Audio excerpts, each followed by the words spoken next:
Hello again, and welcome to Advanced Physics for High School students. This is lesson 45, and it is entitled Convex or Converging Lenses. We begin with a diagram that shows both convex lenses and concave lenses. And we will see that convex lenses, which are A, B, and C in this diagram, are all fatter in the middle than they are at the edges, whereas concave lenses are thinner at the middle than they are at the edges. You should know these terms for these different kinds of lenses. These different shapes here all have technical names that you need not know for the AP exam, but you ought to know that anytime you have a lens that is fatter in the middle than it is at the edge, then it is a convex lens. It can be called a collecting lens, it can be called a converging lens, it can be called a positive lens. All of those terms mean the same thing. Likewise, any kind of lens that is thinner at the middle than it is at the edge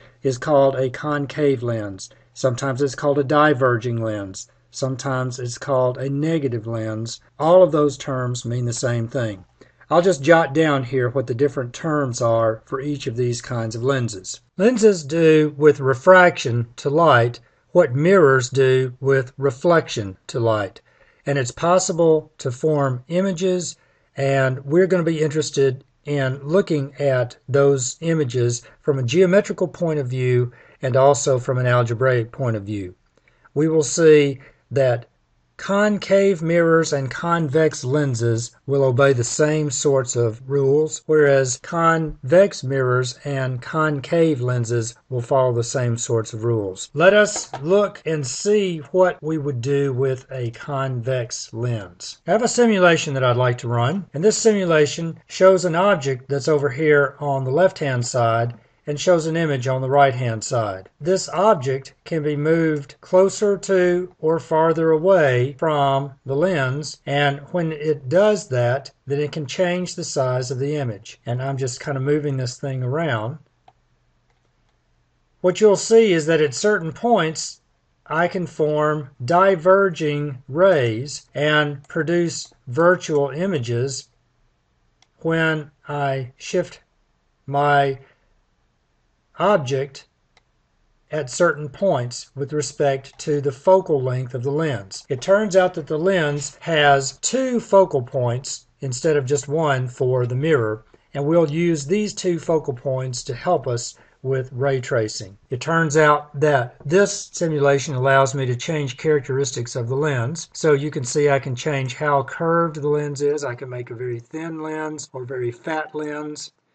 I can change the refractive index of the glass that's in the lens. So I can make it smaller or I can make it larger, and that affects where the focal point is and what the focal length is. And I can change how big the lens is or how small the lens is. We wish to discuss the rules for ray tracing with a convex lens. And we're going to see that they're very much like the rules for ray tracing with a concave mirror. We see that there are actually two focal points for the lens. There's one on the near side, which means the same side as the object, and there's a focal point that's on the other side of the lens from the object, which we call the far focal point. There are an infinite number of rays that are going to depart from the object, and we want to look at only three of those because those three are going to be particularly useful and particularly easy to sketch when we do our ray diagrams. So we're going to start with rays that leave from the top of the object, and then they're going to pass through certain positions on this system. So we still have a principal axis, and even though the refraction happens at both surfaces of the lens, if the lens is thin enough, and all of your lenses on the AP exam will be, then we're going to illustrate all the bending taking place in the middle of the lens in that dotted line that's sketched there. So let's begin. Ray number 1 leaves the top of the object, travels parallel to the principal axis. It bends, and it goes through the far focal point. The second ray, useful for ray tracing, leaves the top top of the object and passes through the near focal point until it strikes the middle of the lens. When it leaves the middle of the lens, it passes parallel to the principal axis. So there's ray number 2, and you can already see where the two refracted rays are intersecting. That's going to be the place where the tip of the image arrow is. This is going to be a real image. Now I want to reiterate that there's actually refraction going on at both surfaces of the lens. There's some refraction that happens on the surface that's on the near side and refraction that happens on the surface that's on the far side. But for a thin lens and for the ray diagrams, we show the surface, the refraction, as if it happens in the very middle of the lens. So this is an idealization, just like that reflecting plane of the concave mirror was an idealized reflection situation. All right, ray number 3 leaves the top of the object, travels through the very middle of the lens where it intersects the principal axis, and it emerges on the other side unbent. So now we want to locate where the image is, and we want to classify the image according to its nature, its size, and its orientation, just as we did when we had concave mirrors. So I see these 3 refracted rays, and they come together at a point. That's going to be the place where the tip of the image arrow is. The tail of the image arrow sits on the principal axis. This nature is real because the refracted rays actually come together. The size of the image is reduced because it is not as tall as the object is, and the orientation of this image is inverted because it has the opposite orientation that the object does. So now what we want to do is we want to solve some problems like the ones that you'll have in your homework. These problems will be done in a similar way to how the concave mirror problems were done, in which we will construct a scale diagram and then ray trace to locate the image. It turns out that the same equations that we used to cheat, quote unquote, and figure out where the image was going to be, the mirror lens equations are identical to each other.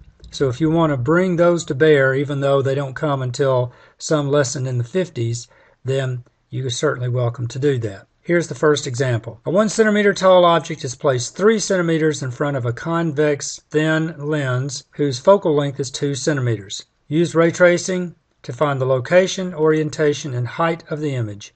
Is the image real or virtual? Let's sketch a ray diagram. I'm going to jump in here and actually solve the thin lens equation because I want to plan ahead and make sure that I don't screw up my diagram before I get too far along. They tell me that the height of the object is 1 centimeter and the object distance is 3 centimeters. The focal length is 2 centimeters. I'll remind you of the lens mirror equation and the magnification equation. Now I want to figure out where my image is going to be and what my image height is going to be algebraically, and then I'm going to actually sketch the ray tracing diagram. So I'm solving the lens equation for SI. So I find that the image distance is actually going to be 6 centimeters. Let me figure out what the image height is going to be. So from the equation, I'm going to get the image height as 2 centimeters. So it looks like I can lay my ray diagram out and have some confidence that I'll be able to fit it on the page that I've got. So here's my laying out of this situation. I've got a 1 centimeter tall object, and on this magnification that I'm using on my screen, I've used a ruler to sketch those out. What it looks like on yours is another question. Now I want to do a ray diagram to locate the image. There's the first ray, there's the second ray, and there's the third ray. The intersection point of those 3 rays is the tip of the image. You can see that this image is located right at the 6 centimeter point on the far side of the lens. The height of the image is taller than the object, and if you measure that with your ruler, you get almost exactly 2 centimeters. It is a real image, it is enlarged, and it is inverted. So we've solved this problem. We found its location. The image location is 6 centimeters away from the lens. We found its orientation, which is inverted. We found its height, 2 centimeters, and we found that its nature is real. That's the way many of these problems go. Let's look at the next example. An object 1 centimeter tall is placed 1 centimeter in front of a converging lens whose focal length is 2 centimeters. Use ray tracing to find the location, orientation, and height of the image. is the image real or virtual? We'll proceed with this one in a similar way as we did the other, but before I begin to draw, I'm going to call on the lens mirror equation and the magnification equation to get this right, because I have a hunch, because I've done these problems for so many years, that there's going to be a different way that I want to draw this one than the way that I drew the last one. So I start with the algebra and work backwards so I know how to lay my situation out on my paper. That's a little cheating in the way that this textbook goes, but that's just too bad. There are my two equations, and in lesson 54 we'll actually derive those equations, but for right now I've just given them to you. We have a height of an image is 1 centimeter, the distance the image is from the lens is 1 centimeter, the focal length is 2 centimeters. Let's begin by solving for the image distance. So there's the reciprocal of the image distance from the lens equation. Now I'm going to put in the numbers. I'm going to get a common denominator and do the math. I get that the image distance is -2 centimeters. We're going to come to see that the negative sign means that the image is going to be virtual, and that negative sign means that the virtual image is going to be on the same side of the lens as the object is. Now, how tall is the image going to be? We'll use the magnification equation and solve it for the image height. And now I'll substitute the numbers. I see that my image height is going to be +2 centimeters. We will see later on that the sign convention is that a positive sign for the image height means that the orientation of the image is going to be upright or erect. So now I want to lay out my ray diagram, and it looks like that I don't have any long distances or far image distances to deal with, so I can lay this out as I did before and then sketch the ray diagram. Here we go. Now I've laid this out in such a way that I have let some longer distances be equal to 1 centimeter. This is still a scale diagram, but it's not a 1-to-1 scale. It's actually a little bit different than that. I want to now sketch the 3 rays of ray tracing. There's the first ray. The second ray may present a little bit of a problem, but basically what I want to do is I want to connect the top of the object and the near focal point. I want to sketch the ray until it strikes the lens, and then where it hits the middle of the lens, it's going to emerge parallel to the principal axis. There's the second ray. Already you can see that the refracted rays diverge. In other words, the nature of this image is going to be a virtual image. Let's sketch the third ray. There's the third ray. Now where is the image going to be located? The image is going to be located at the place where those 3 refracted rays intersect. If they don't really intersect, then I have to virtually trace backwards on the refracted rays until they come together at a point. So let's do that. There's the tracing backwards of the first ray. There's the tracing backwards of the second ray. There's the tracing backwards of the third ray. If I've done this very carefully, they all 3 should intersect at the same point. Theoretically, they should intersect at the 2 centimeter point on the same side of the lens as the object is, and the height of that image ought to be 2 centimeters. Let me actually sketch the image arrow. There's the image arrow. Its nature is virtual, its size is enlarged, its orientation is erect. Now, if I were to graphically measure this, I would see that the location of the image distance is slightly less than 2 centimeters, like maybe 1.9 centimeters. The height of the image is just under 2 centimeters. But if I did it algebraically, I get exactly 2. You can see coming in the future that we will deal with convex mirrors and concave lenses.